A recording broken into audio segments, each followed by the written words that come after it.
Hello friends, तो आज हमारा टॉपिक है राजस्थान की नदियाँ। राजस्थान में 3 तरह की नदियाँ पाई जाती है। पहली वह जो आंतरिक प्रवाह की नदियाँ होती है, अर्थात वे नदियाँ जो राजस्थान में बहकर राजस्थान में ही विलुप्त हो जाती है, अर्थात उद्गम स्थल से निकलकर ज्यादा आगे नहीं बढ़ पाती, वह राजस्थान में ही विलुप्त हो जाती है। दूसरी वे नदियां जो बंगाल की खाड़ी में जाकर गिरती हैं, अर्थात राजस्थान से निकलकर अन्य राज्यों से होती हुई पूर्व दिशा की ओर जाकर के बंगाल की खाड़ी समुद्र में मिल जाती हैं। तो बंगाल की खाड़ी में गिरने वाली नदियों के नाम ऐसे तो याद आसानी से नहीं हो सकते, इसलिए मैंने एक ट्रिक बनाई है जिसके माध्यम से आपको समझाता हूँ।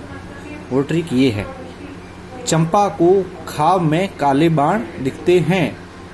इसमें दिखते हैं मैंने अलग शब्द में इसलिए लिखा है क्योंकि दिखते हैं, इससे कोई मुख्य नदियों के नाम पता नहीं पड़ते, ऐसे ही, ताकि ट्रिक आपको आसानी से समझ में आ जाए।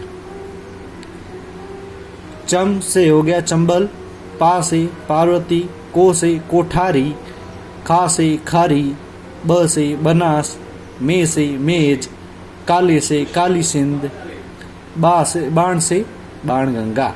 मैंने पहले भी कहा था कि दिखते हैं से कोई नदी बनती नहीं, इसलिए मैंने इसे अलग स्याही में लिखा था। ये नदियां राजस्थान से निकलकर अदर स्टेट से होती हुई बंगाल की खाड़ी में जाकर के गिरती है। इसी प्रकार तीसरे नंबर पे वे नदी आती है जो अरब सागर में जाकर के गिरती है, अर्थात पश्चिम दिशा से होती हुई अरब सागर समुद्र में गिरती है। उन नदियों को जानने के लिए भी मैंने एक ट्रिक बनाई है। मालू सो जा, सांप आ जाएगा, अर्थात मालू नाम का एक लड़का है जिसे उसकी माँ समझाते हुए कहती है कि सो जा, सांप आ जाएगा, जिससे वो डर जाए। इसमें आ जाएगा को मैंने अलग शही में इसलिए लिखा है क्योंकि इसके से भी कोई नदियां नहीं बनती है।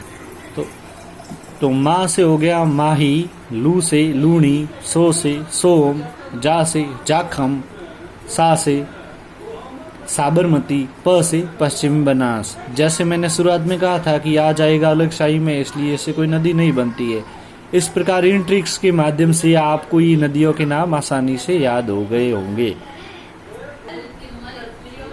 ये राजस्थान की मुख्य नदियां हैं जिनके बारे में प्रतियोगिता परीक्षाओं में पूछ लिया जाता है।